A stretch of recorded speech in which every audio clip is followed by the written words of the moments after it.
Hey, this is Justin with Define Audio Video, and this is Technology Rocks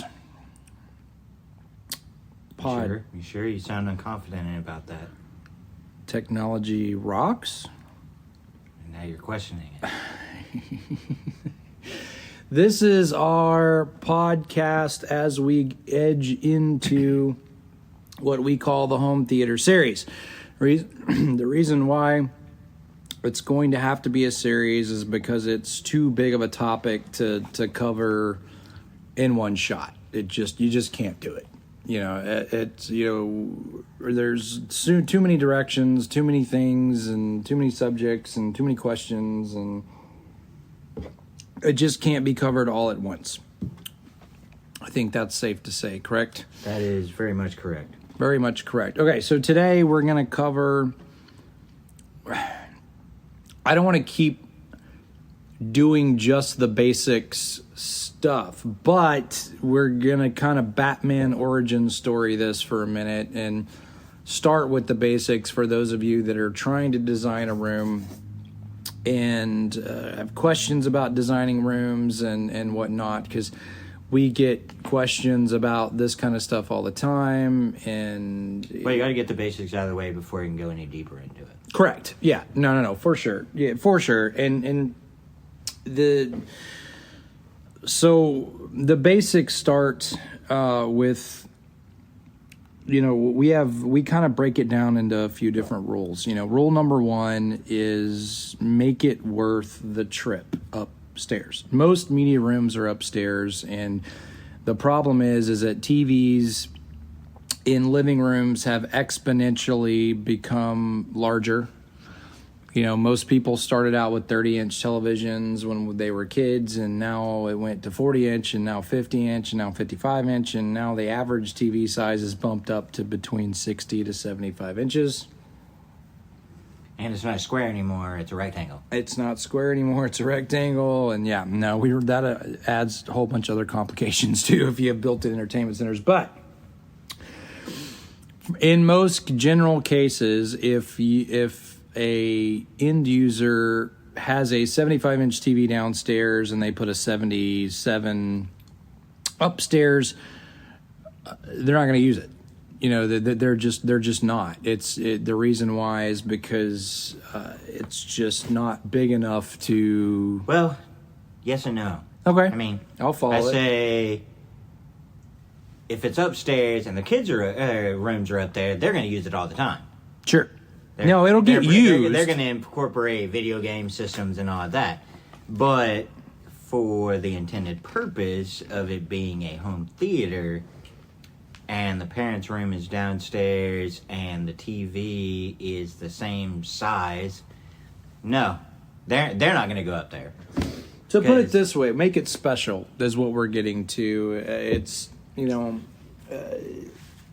people ask us all the time, is it worth it? Do you do it? You wouldn't be in here if it wasn't worth it. You wouldn't be asking questions if you weren't at least somewhat curious about it. Some of you have never owned theater rooms. Some of you have owned multiple theater rooms. And all of those are valid questions. I will tell you this, if it is a theater room that's predominantly upstairs, then it doesn't get used as often as it does downstairs unless it's something special. Unless you have fun with it. Guys, this is the only room that you have that you can do the funky carpet, funky paint, funky ceilings, funky whatever. Make it look like Star Wars or a pirate ship or Alien. A modern movie theater. Alien. I know Tony's working on a plan for his that he wants to do an Aliens themed movie theater.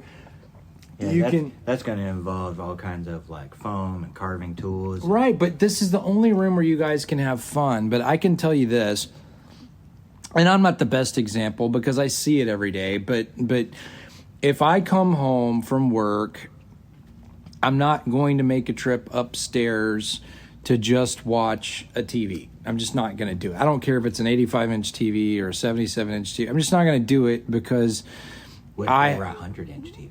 Well, that's the point. It's different. Unless it's drastically different than what I'm staring at, what's closest to my food, my spouse, my...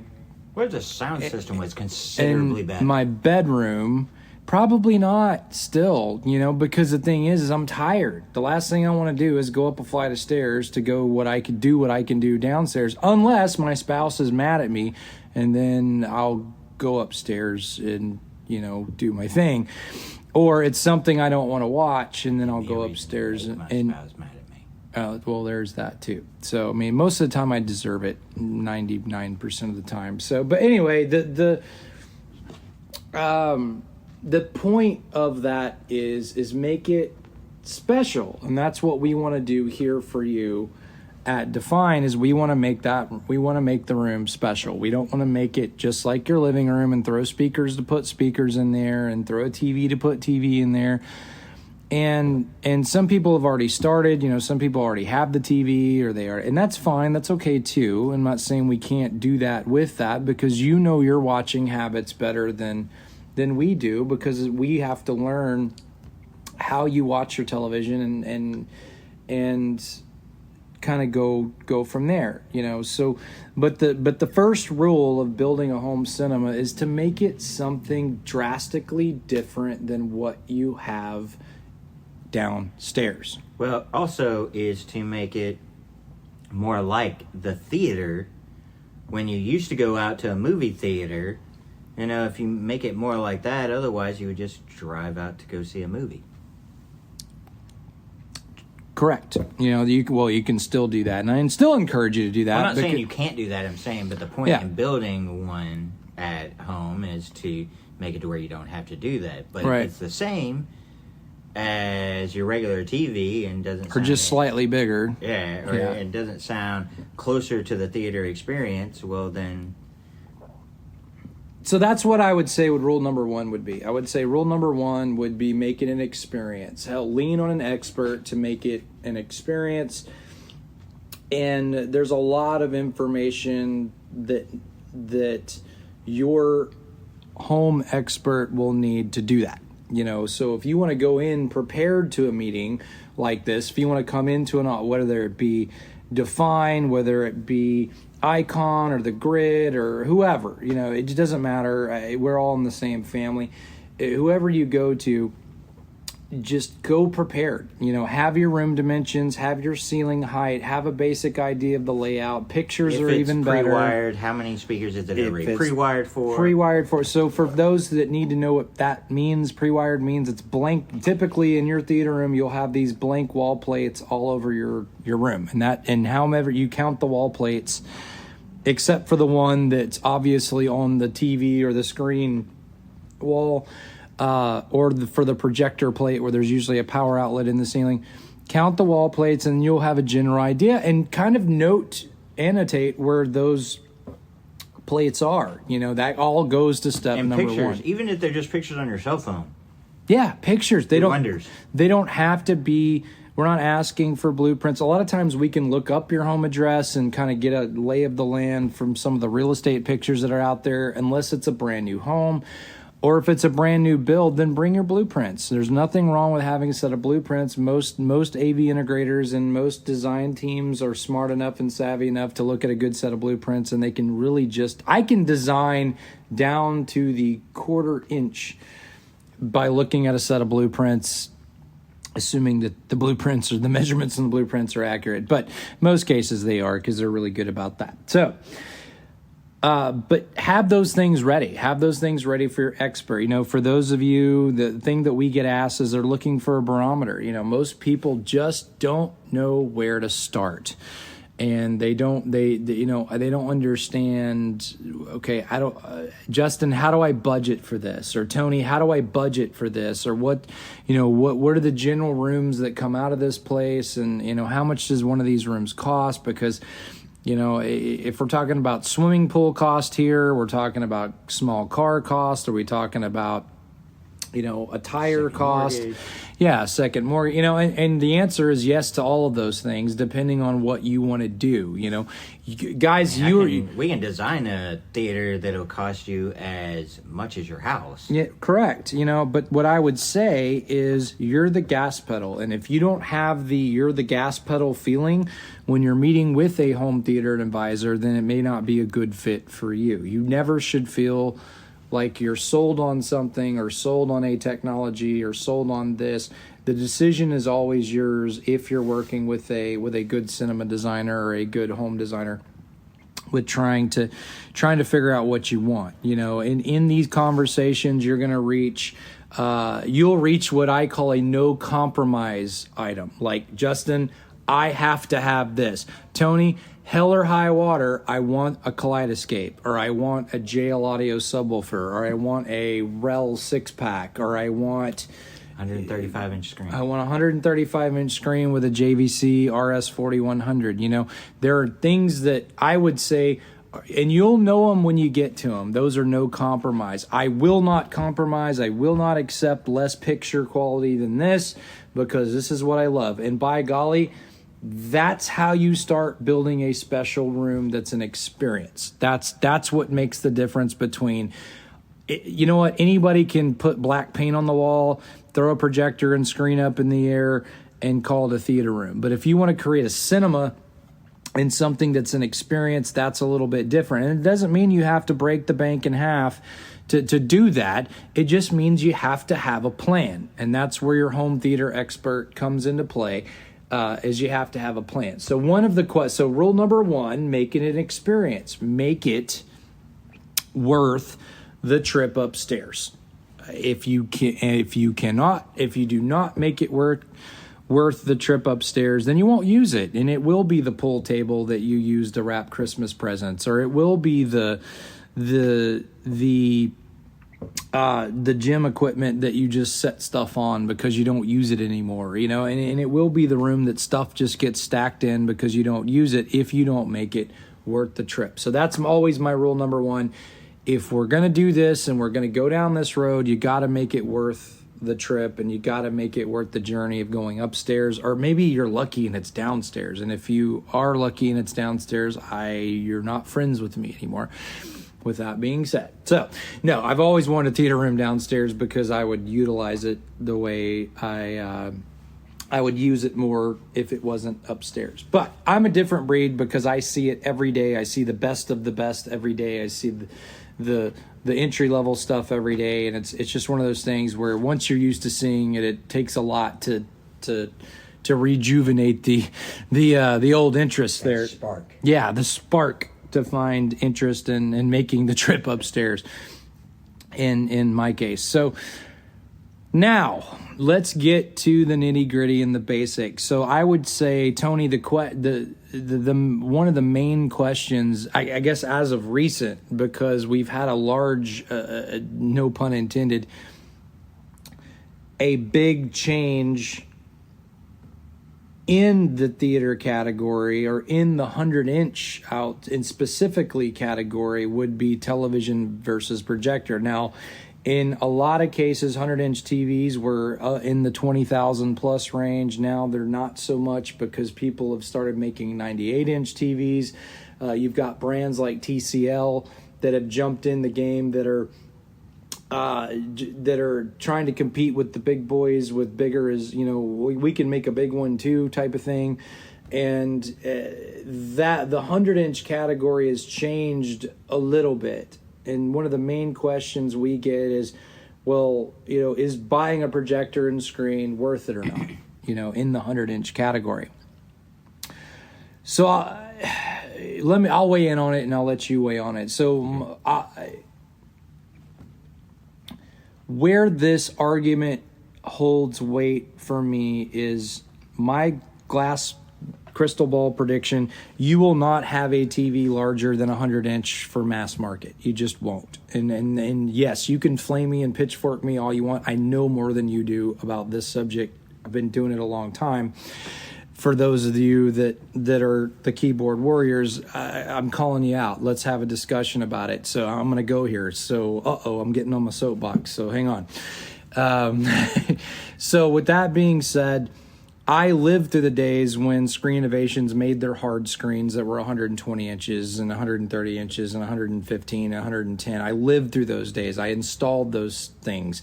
I physically moved walls out of homes so I could get screens in rooms because they wouldn't go around corners and they wouldn't go over banisters. Now, those screens did not weigh a whole lot. The 110 inch, 120 inch hard screen only weighed about 30 pounds. However, when you have a 100-inch TV that weighs 199 plus pounds, it's a lot harder to maneuver. It's a lot harder to lift over a banister. It's a lot harder to make it around corners.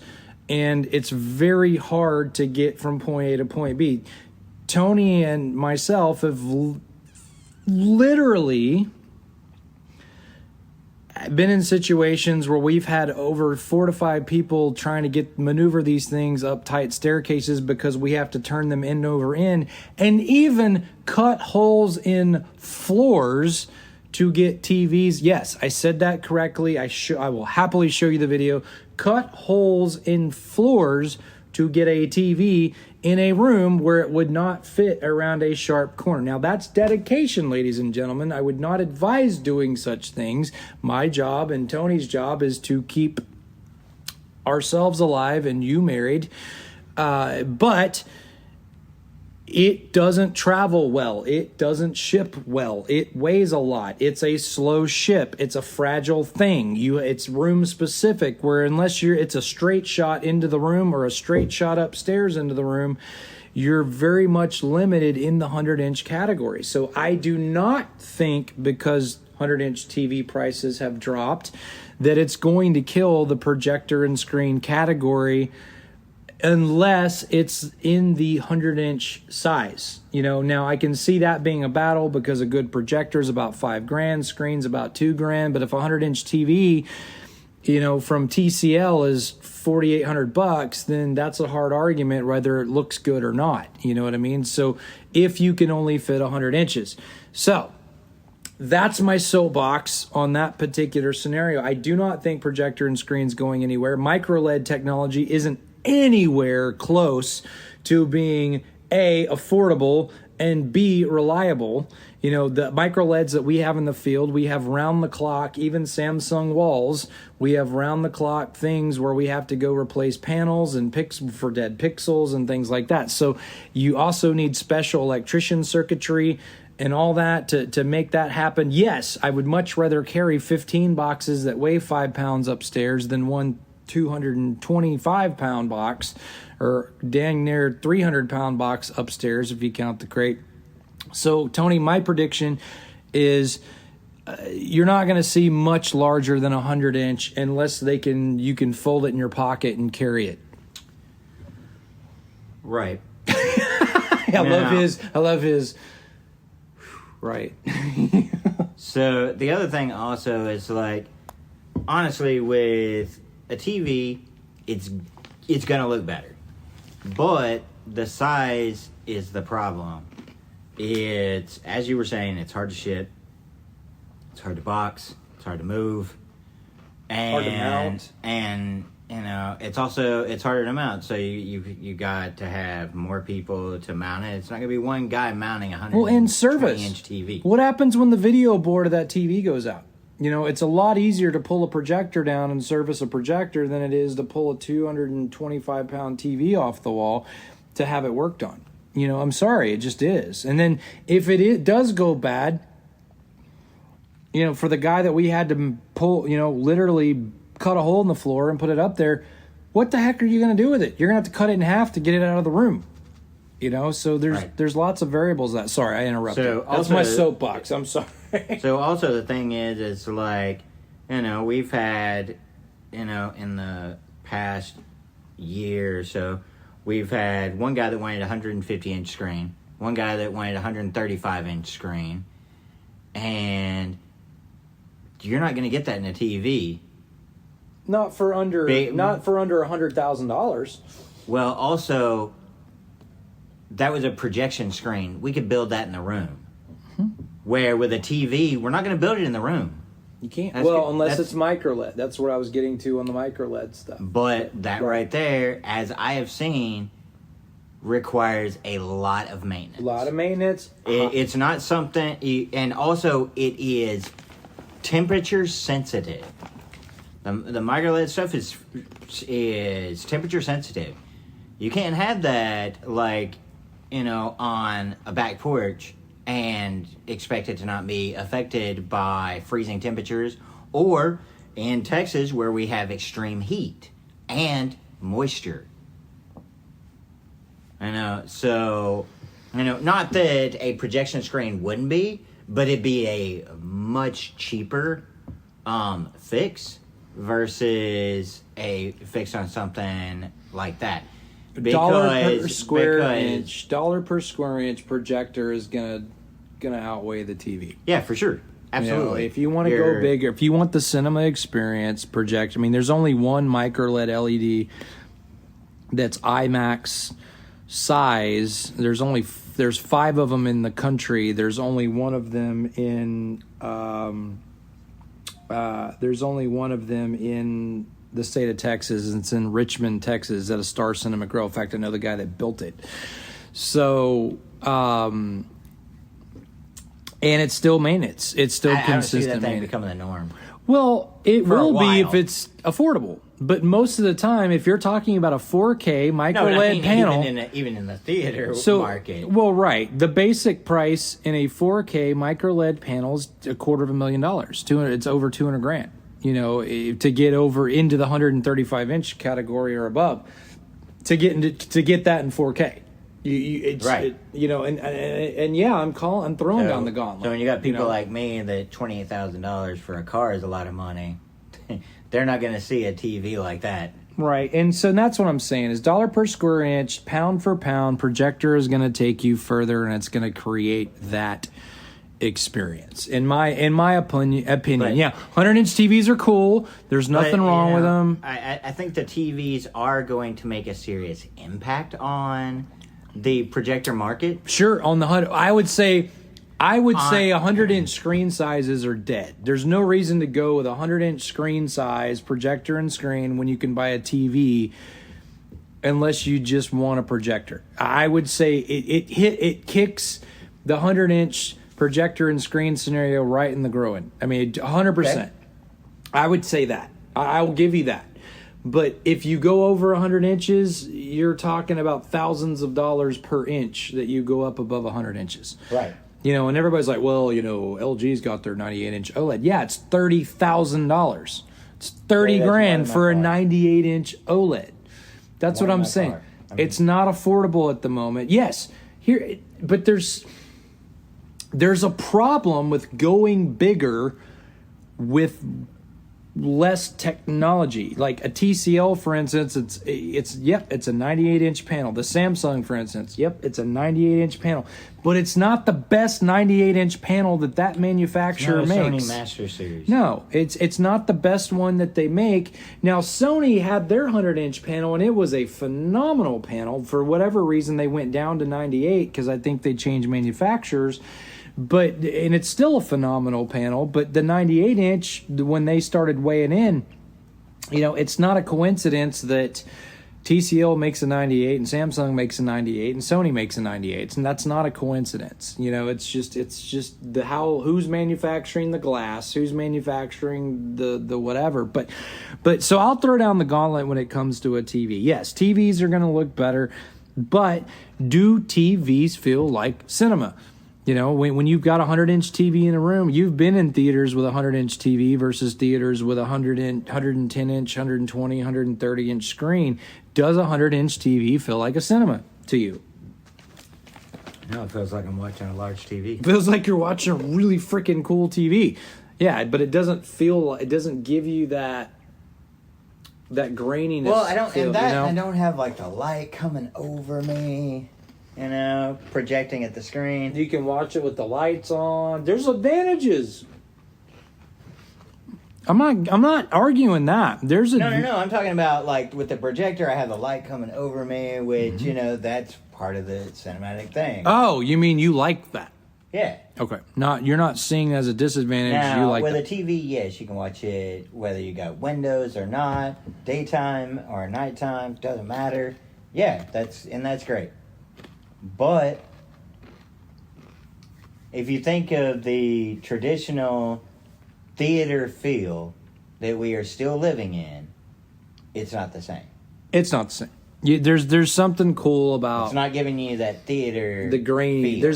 There's a cool graininess to a projector, even a really good projector. There's just something neat about it, and the fact that you can go bigger, you can go as big as you want, you can do. But how do you weigh in on the short throw projector category? T, that's a newer category. Well, Other than I hate short how throws frustrating have a lot of factors. the trapezoidal effect. I mean, as far as like lining them up to a screen, I think you can, in my opinion, get them a little bit more accurate on the screen, Right. and all that, and I think with the fact that they're lasers, they're very TV-like. But the problem is have a little kid come in that room and see that. That little kid's gonna just be like, ooh, and run their Or a hand cat, in front of or the an laser. animal, or Have a party and somebody gets drunk and bumps into that. All right, thing. here it is. Soapbox. I'm going on record. Lay it down. I do not like this technology unless it's used as a problem solver situation. Justin and I have a 12 by 12 room and I want to do 150 inches or I want to do 130 inches. Kind of like with the 12 by 12 room that we're sitting in right now. I want to go bigger than 100 inches and you don't have the throw. Short throw is the only thing you can do besides cutting a hole in the back of your room and putting a projector in another room to get throw distance. It solves a problem. However, when it comes to the mechanics of the lens, you're at a disadvantage because the lens is better in a traditional projector. Yeah. It just is. It's physics. It's the traditional projector has a deeper lens. It's not using mirrors and things like that. Now there are some companies like AWOL that allegedly is using a better lens in their product. There's another company, I think Hisense is. What's weird? Here's the weird part: Hisense, AWOL, and Samsung are the leaders in this category, along with Epson's like the last one in the category, but Epson makes more projectors hands down than all three. The other three are AWOL's and nobody. Which is confusing because Epson makes some amazing printers. Right. Well, and projectors too. I just think of projector, ultra short throw projectors and printers very similar. They're running off of laser technology. Yes and no. Well, yeah, there's laser printer, but the ultra short throw projector is a problem solver category. It's not I would not take a theater room that's been modified to have a projector hang from the ceiling and put an ultra short throw in there. I wouldn't do that. I wouldn't do it. I would tell you to go get an Epson LS12000 or a JVC RS2100 or a Sony 6000 ES. I would tell you to go with a real projector and a real lens. Now, if you're talking about your kid just moved out of the house and you want to build a theater room, that's a different animal, because it's not pre-wired for a projector. It's not. Maybe it's a room that doesn't have attic space. We can't get a HDMI from the back of the room to the front room. Maybe it's a 12 by 12. Most bedrooms are 12 by 12 or 12 by 13. You won't have the throw distance to go as big as you want. With a short throw, I can literally take that screen, corner to corner, as far as you want to go, and be just fine with it, and still build that cinema experience. And you can do it with an acoustic transparent screen. We've actually experimented with that technology. It's not advertised yet, but you can do it, and it looks really darn good. But I would not take a cinema that was built or wired for it to do that. So I kind of put that in the problem solver category, but not the TV category. You know, I mean, if you agree on that, I mean, I don't know. It's still its own thing. Oh, I totally agree on that. Yeah, no, it's its own animal. Does a great job, does what it's supposed to, and does what it's going to do. So, rule number 1, make it special. Rule number 2, audio and video are subjective. More audio than video. Video, everybody can typically naturally agree on that this one looks better than that one. Rule number 1 was make it worth the experience. Make it worth the trip upstairs. Rule number 2, things are subjective. And that's what starts this whole series off. We're going to combat the forums. We're going to combat the what we call the poo-poo people that want to crap on everything, that everybody, oh, you should do this. Oh, that's the worst thing on the planet. You know, we're gonna go to the mattress on that. And please, if you got something to say, come out, you know, say it. The thing is, you know, things that we're talking about right now, whether you go, now some people are just TV people. I know a dear friend of mine that's just a TV person. He's got a beautiful theater room. And he just says, Justin, I cannot picture using a projector. It's just, you know, TVs look better, which they do. I'm not going to lie. There's not a projector on the market that looks better than TV. I don't care if it's a $50,000 Barco or right down to a $5,000 Sony. It's not going to look better than a, you know, Sony 100-inch. It's just not. It's not going to have the color saturation. It can get really darn close, and it's got some cool features above it, but you're never going to do that. You're never going to look better than a television with a projector. You're just not. Well, because that goes into the whole thing of there's only so much you can do with a bulb, but you can do a lot with a screen. Right. Well, right, with a TV screen. With a TV screen, you can shut individual pixels down. You can shut pixels, not lights, pixels. Depending upon what type of TV. You can shut individual pixels down. Right. But you wouldn't be able to do that with like an edge-lit TV or something like that. No. I'm talking about new mini LED tech, not micro, but mini LED and OLED technology. You can shut individual itty-bitty pixels down to make the picture darker. You can't do that with a projector. You can't do it with a projector. You just can't. It can't be done. So there are things, you know, projectors have adaptive irises and contrast, you know, things that enhance contrast. You know, I know JVC's working on that. Everybody's working on that. It's just not going to be as good as a television, but $1 per square inch, if you want to go larger than life, either whip out your pocket, your checkbook, or, you know, and be prepared to spend. That's your whole theater budget, or, you know, settle for a screen size, or maybe make a compromise. It's what I call a compromise item. So with that being said, so that's what I would say. The first rule of projection, the first rule behind the room is, you know, again, that's the question we get asked, TV or projection. We typically lean more toward projection unless you're in the 100-inch category. If you're in the 100-inch category, then you might be a TV person, assuming we can get the darn thing in your house. You know, if I got to make more than 2 turns upstairs to get upstairs, then it's no bueno. It's not going to work. You know, it's just, we've done a lot of magical things. It's difficult to maneuver. Well, you know, turning a 200-pound object end over end, it's not tricky, it's dangerous. You know, it's dangerous for the people doing it. It's dangerous for the home that it's going into. Yeah, that one TV, somebody with one wrong move could have died. Yeah, no, that was pretty crazy. So it just because end over end and all kinds of stuff. But, you know, some people are dedicated. So I would say, okay, so rule number 1, make it special to you. We did answer a question about TV and projection.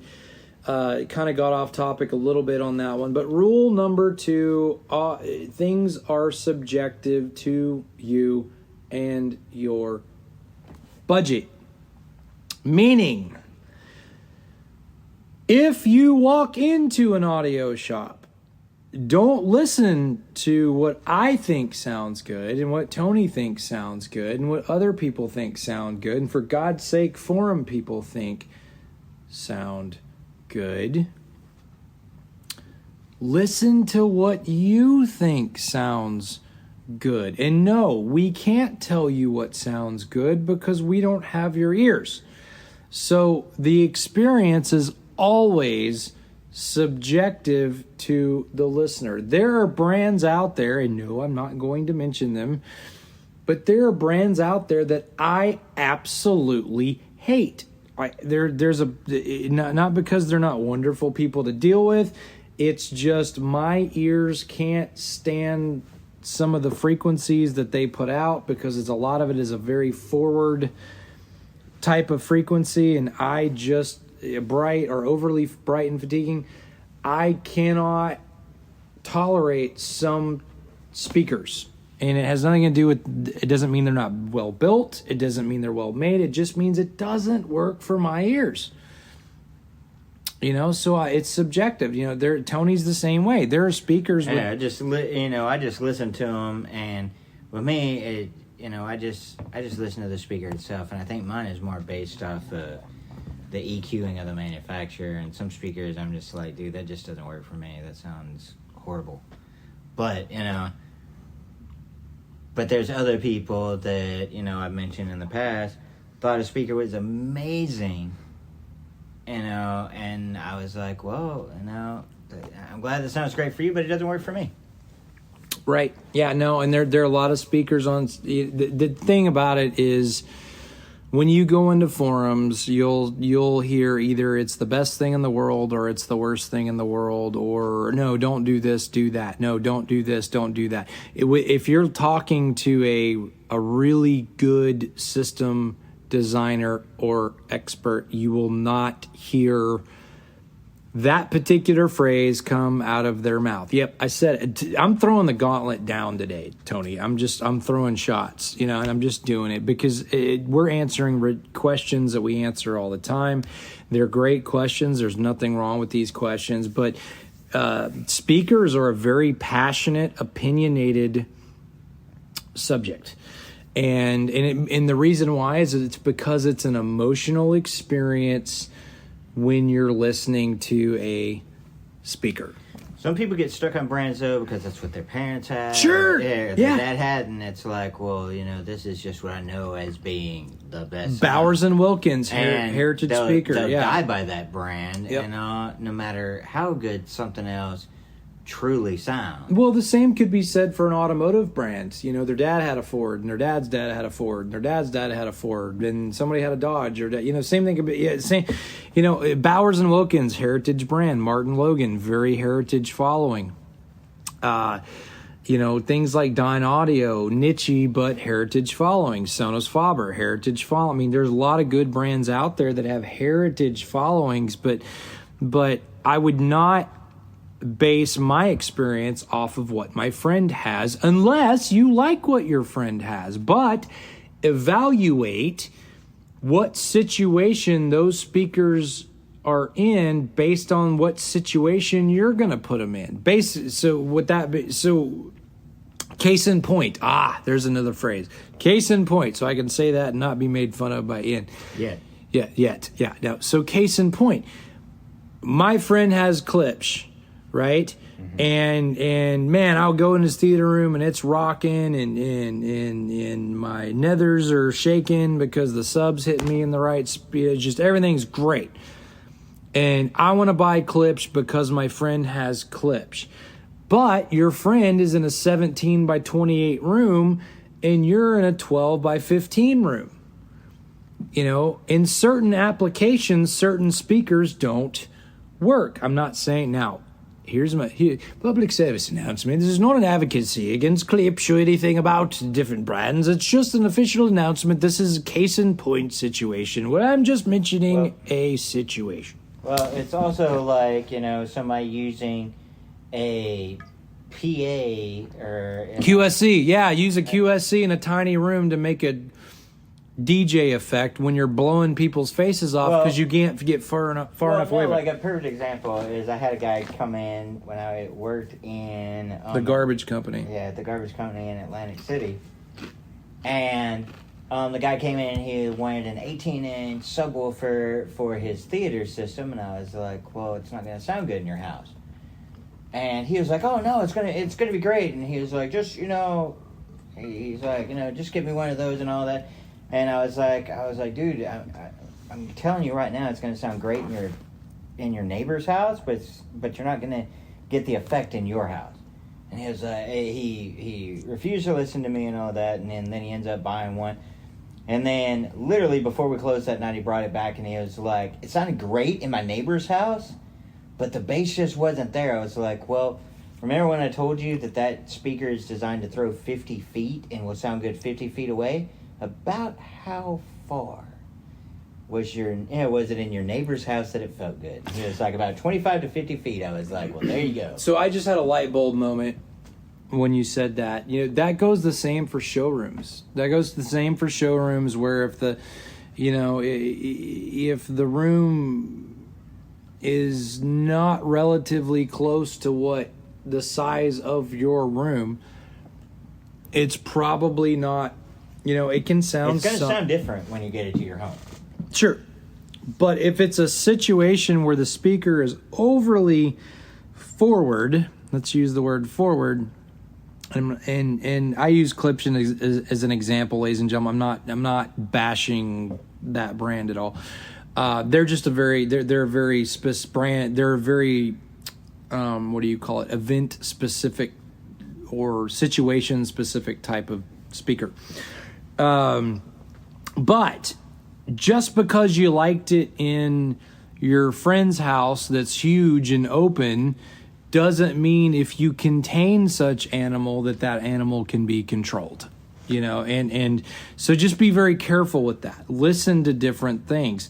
Maybe go find a showroom that has that particular line of speaker and ask if there's a boutique style situation where they could move it in a smaller room that's similar to your size, and most showrooms would accommodate that. I know I would. If somebody said, "Hey, can I listen to a pair of Focal Contas in a 12 by 12 or 12? My room's 12 by 15. Do you have anything that's that size where I can listen to a pair of this speaker?" I would say, "Yeah, sure, absolutely. Hang on, let me tell you what. Why don't you make an appointment? We'll tailor that appointment just for you.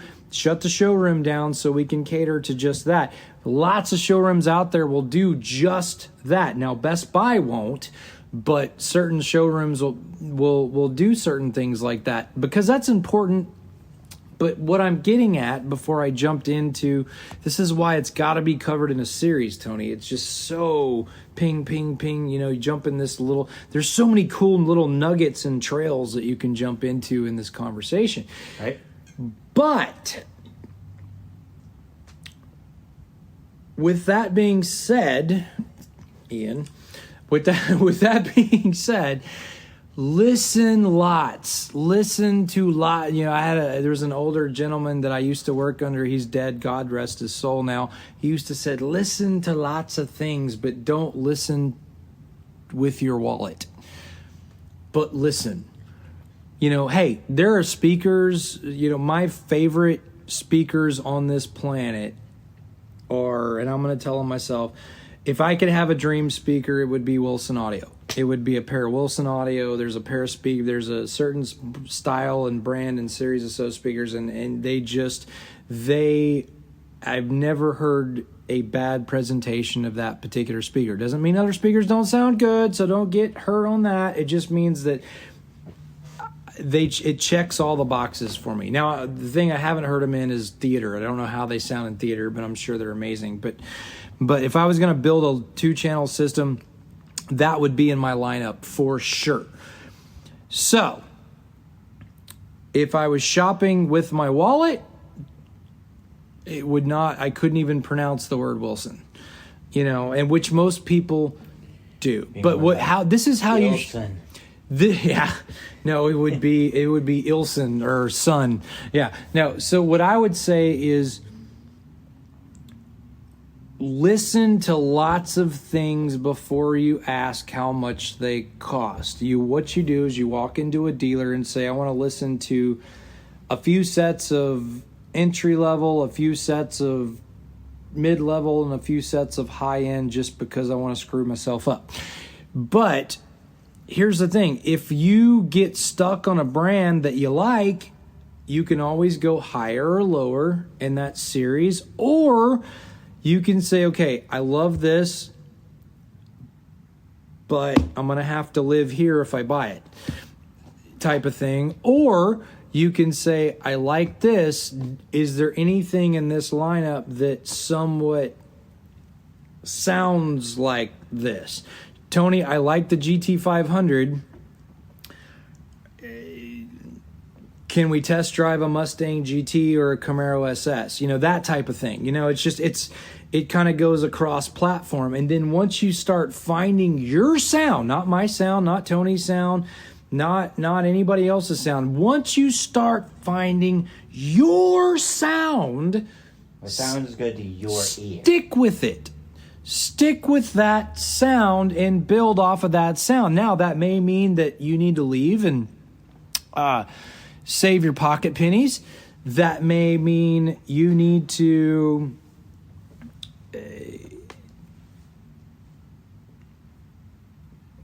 go back to the drawing board and start with a few pieces instead of a whole system. It crosses several different applications when you're trying to pick out a set of speakers. But chances are you're not going to do it in one day. You're not going to do it on the first trip.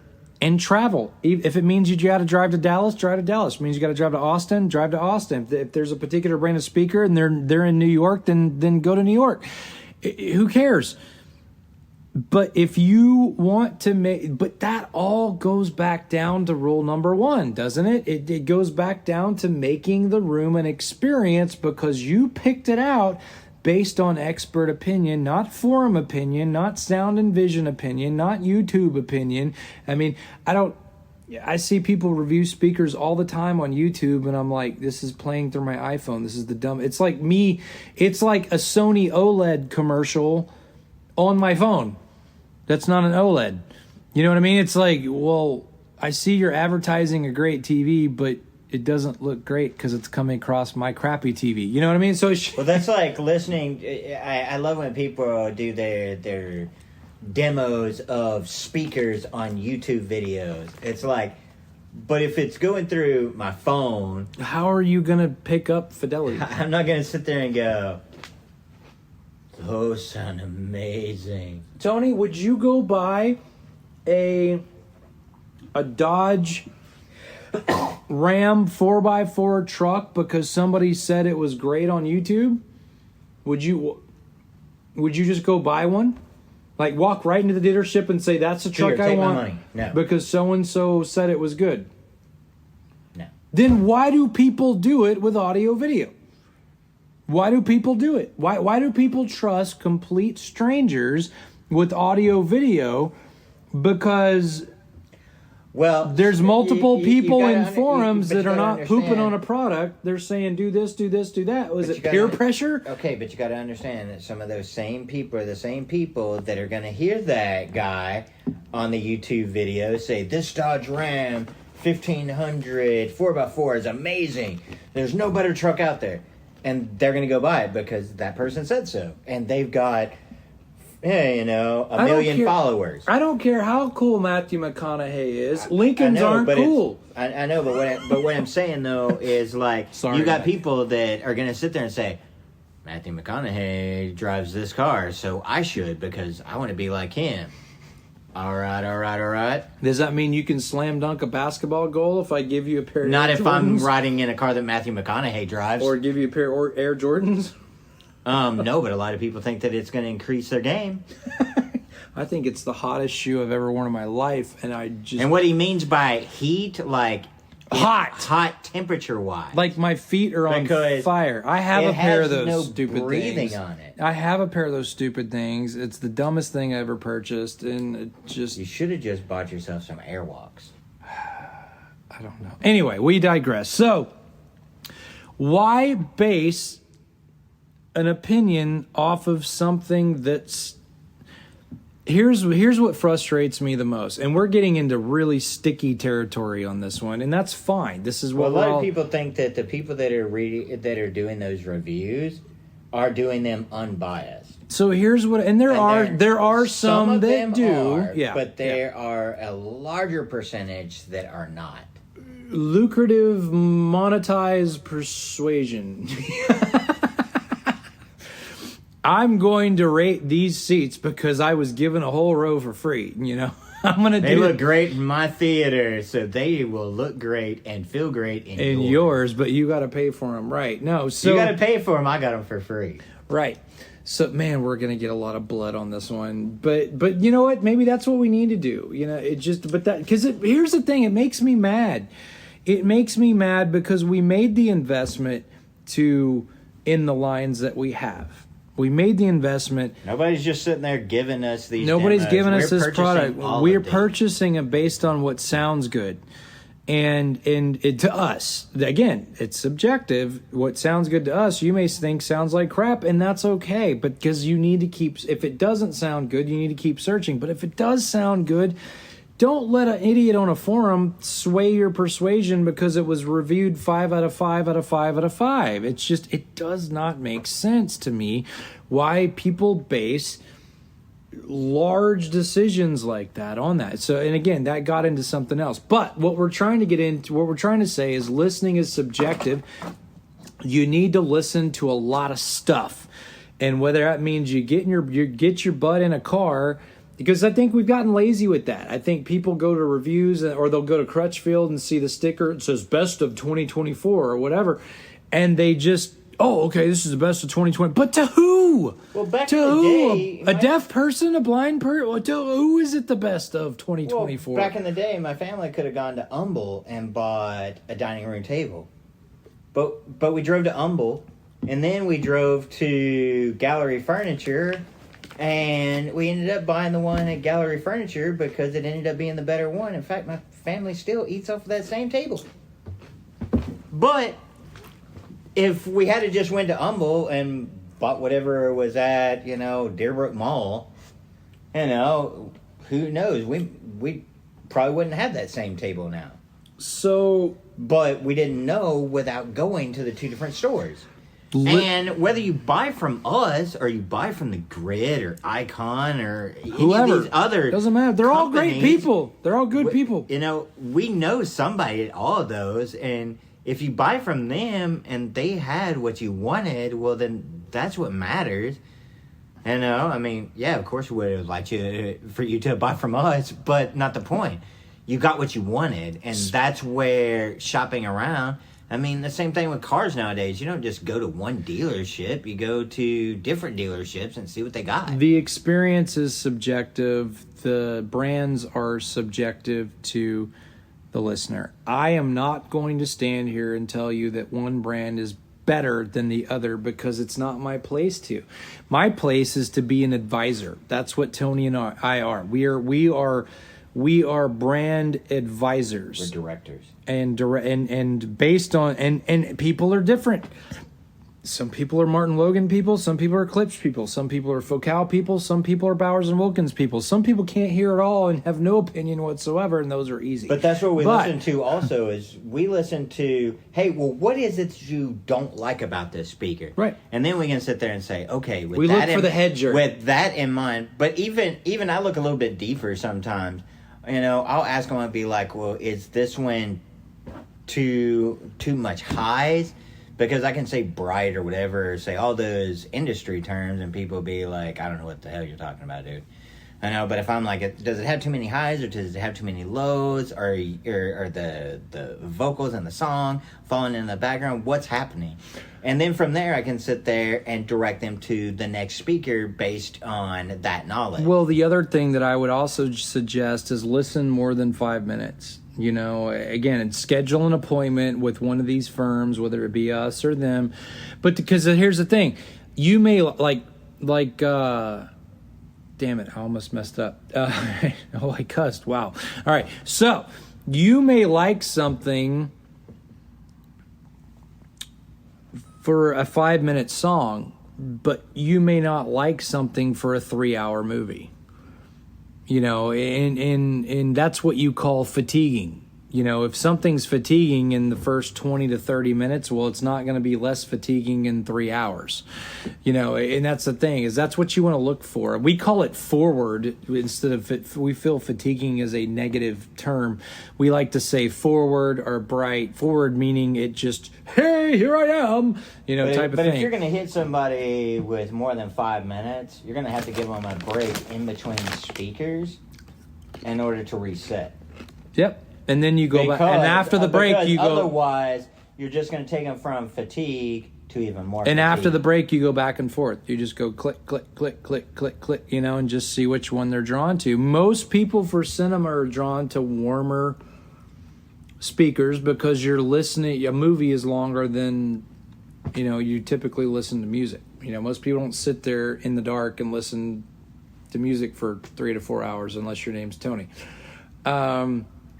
But they'll do that. I do. Not everybody needs to know. Yeah, they'll do that for 2 to 3 hours. So what I would say is rule number 2: opinions about product are subjective. Test drive it yourself. You want to listen to Paradigm? Go listen to Paradigm. You want to listen to Monitor? Go listen to Monitor. You want to listen to Martin Logan? Go listen to Martin Logan. You want to listen to Focal or Bowers or Triad or JTR or Perlison or doesn't matter. Polk, DefTech, Golden Ear, whatever.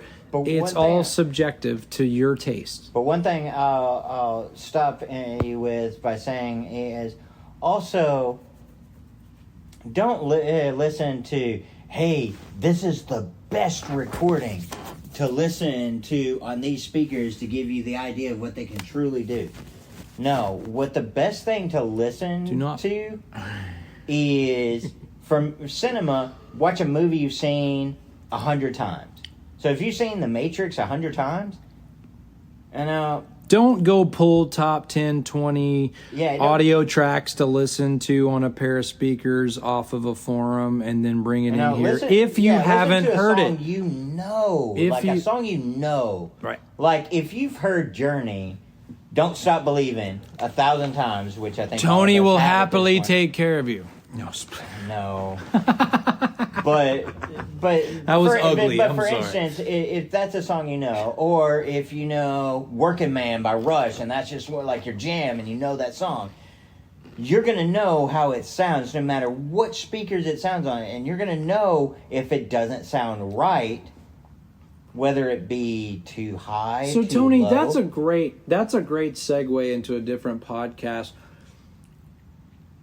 How do you explain, or should you explain as an expert, what sounds right? Well, hang on, let me finish. Should you stand back and just let them? Should you watch for the head jerk, or should you guide? If you're guiding them, aren't you not guiding them toward a certain product, left or right? I am not a fan of Barry Manilow, but if somebody wants to listen to Barry Manilow and determine whether the speakers they're listening to are right or not, then I am not the one to say, WTF, man, why are you listening to Barry Manilow? You should be listening to Smashing Pumpkins, man.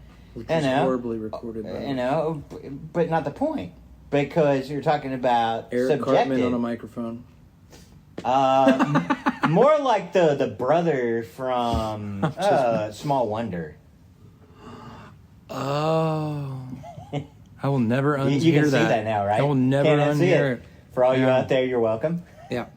But the thing is like, I mean, you may be talking to somebody from an older generation like my dad that remembers listening to the Four Seasons, the Platters, Janis Joplin and stuff like that. And they know what those songs are supposed to sound like.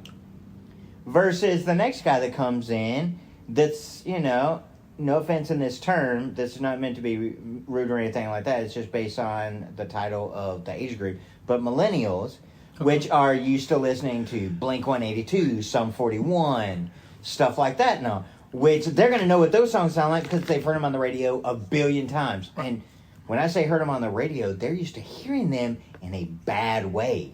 Because the radio is the worst way to listen to something, but the way we listen to music 99% of the time. And some music was just poorly recorded, like a lot of songs, songs out of the 80s were poorly recorded.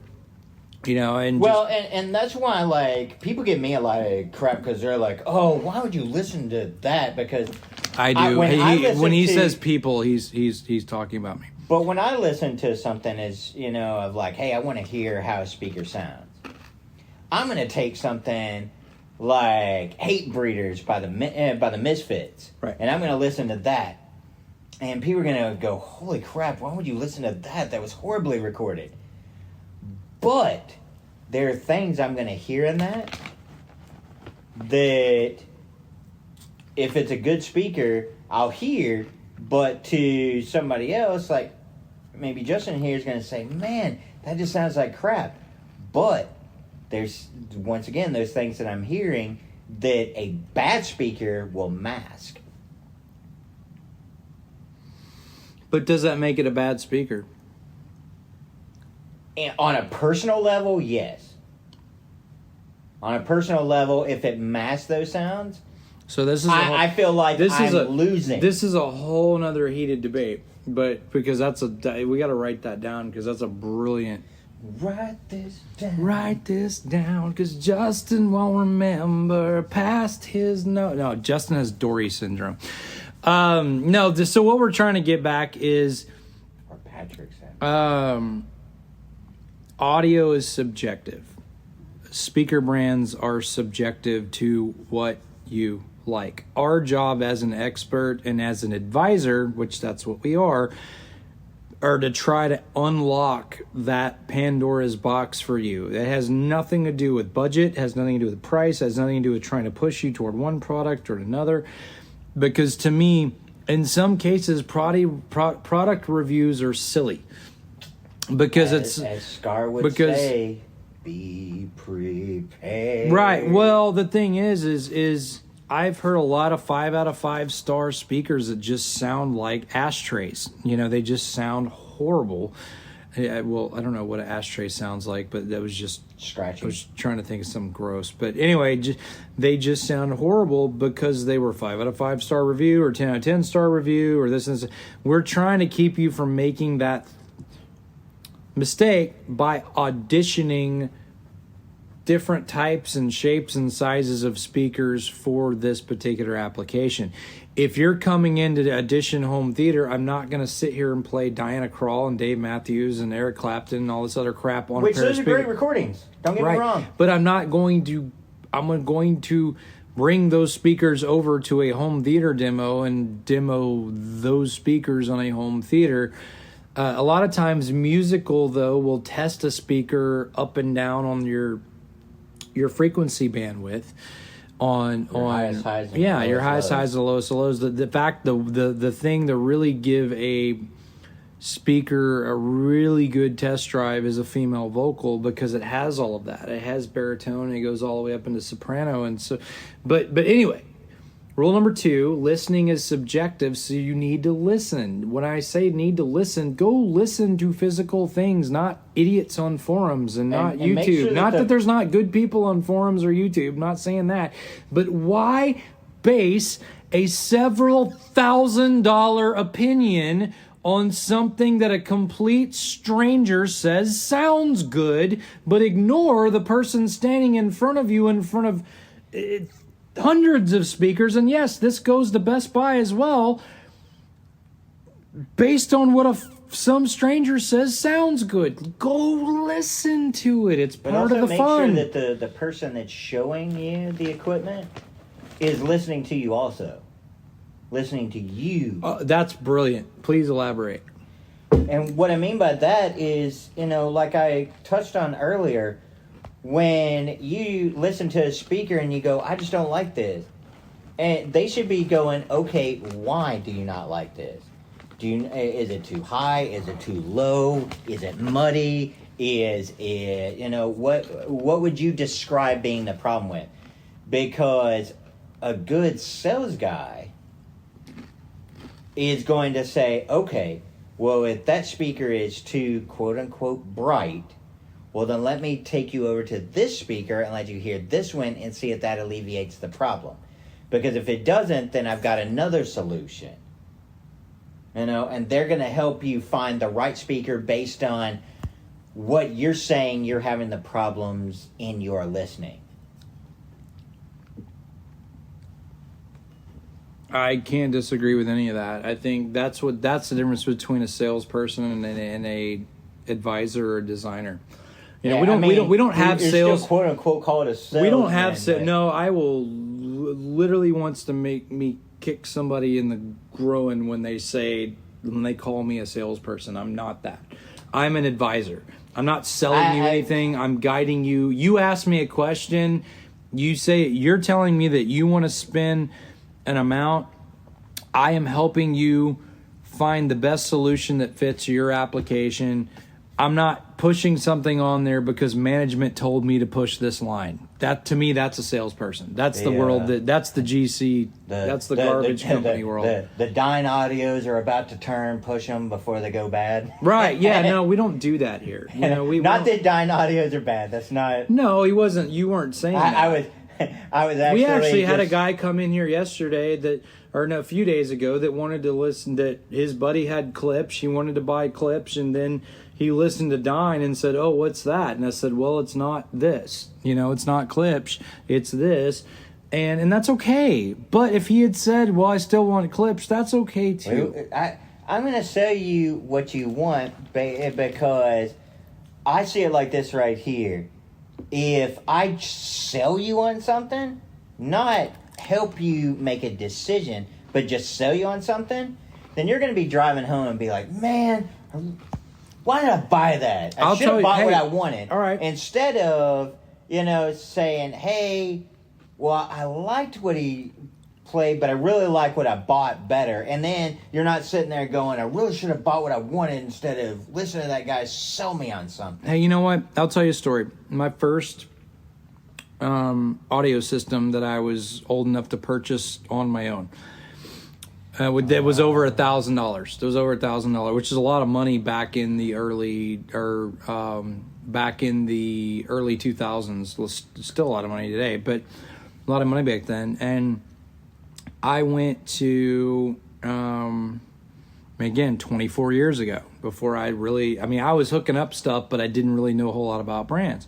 So I went to Best Buy. I went to the local Best Buy, and I looked at clips, which I had never heard of, and I looked at all they had everything back then. This is back when Best Buy was just bombarded with everything, and they had everything.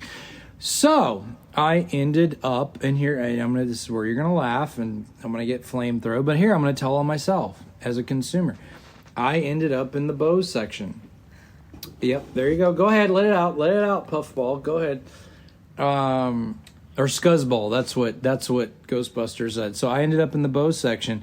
But you know why I ended up in the Bose section? Because they had the best demo. They had a TV playing Star Wars. I think it was episode 1 back then when it just came on DVD with all the Bose, and the sound was going around me, and it was the pod racing, and I heard bass, and didn't know that they had other subwoofers hooked up. But anyway, all about presentation. But it was the cleanest demo, and you push you walk up to it and you push the red button, and it kind of did its thing, and the next thing you know, a guy with a black shirt pops up, says Bose on the front of it, and he starts talking to me about stuff, but he was the only person in the store that paid attention to me. I had money to spend, not a whole lot, but a little bit of money to spend, And I said, I've always wanted a home theater system. And here's where I'm at with it.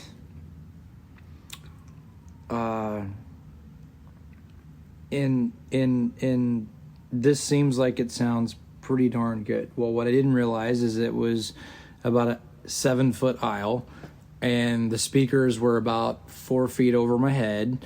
And round and round we go, all the little tricks and things they do with the nothing against Bose. They still have a place and a time and a category. Check our soundbar section podcast.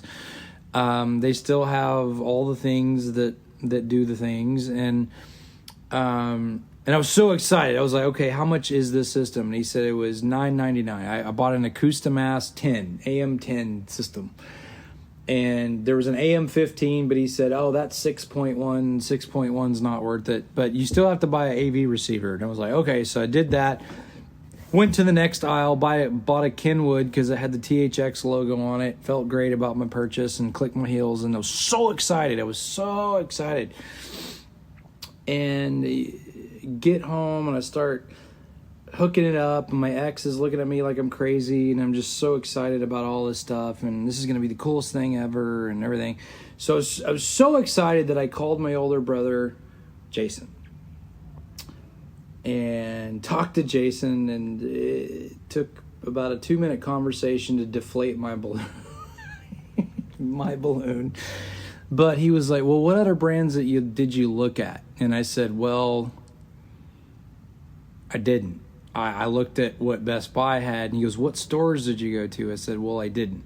Circuit City wasn't there anymore. And I said, I didn't go to Tweeter, and I didn't go to Home Theater Store. I just went to Best Buy and bought the thing with the shiny sign. And I didn't. And you know what? And I'll tell you this. For a 20-year-old looking for something that sounded better than soundbars didn't exist back then, but then a $150 JBL satellite system or whatever they were selling as home theater in boxes back then, because everybody jumped on that bandwagon after Bose was really successful on it. It was okay. It sounded okay to my ears until I heard something different. And that's the key word, is different. And so my brother said, all right, we're going out Saturday. So I was like, okay, I don't know what you mean. So he came and scooped me up, drove from Katy, came in and scooped me up, and then we ended up at Tweeter. And he showed me a full Martin Logan electrostat sound system. And I mean, even the kind of very much similar to a client of ours, but they had on-wall versions back then. And my ears were I just didn't know what to say. I was speechless. For the first time, ladies and gentlemen, in my life, Justin was speechless. Tony's cutting me a look on that one. But I was like, what is this? And he said, oh, it's about $80,000. So that solved the problem real quick. But that's what created the bug. Between him and my brother Jared, that's what created the, wow, there's something different out there. That's what I mean by go listen to more things. Listen with your ears. I listened to the best at that point that was in Best Buy, which coincidentally was Bose, because all they carried back then was satellite systems. We're talking about before Magnolia, way before Magnolia days. I'm telling them myself, Bose. I had Bose. I owned Bose. That was my first sound system. 24 years ago was Bose. So, but it didn't take me too long before I was having to reinvest to get where I wanted to be. And that's where you need to lean on an expert. That's where you need to lean on somebody like Tony or somebody like me. And that's is why this home theater series was created, because we're going to be what did they call that show with the guy in the black mask that was showing all the magic tricks or whatever, or was letting the secrets out? I don't remember that. I remember what the name of it was, but he was revealing all the secrets, and they were like, "What are you gonna do?" Right. No, he was a magician that had his identity concealed, and I don't think he ever revealed it, but concealed his identity, and he was giving off all the magician's secrets. That's what this podcast is about. That's what if you're wanting to build a home theater, if you already have a home theater and it just doesn't sound right, this podcast is for you. So, Tony, this is officially the longest podcast we've ever had, but it was a spirited subject. I think this is going to be a lot of fun.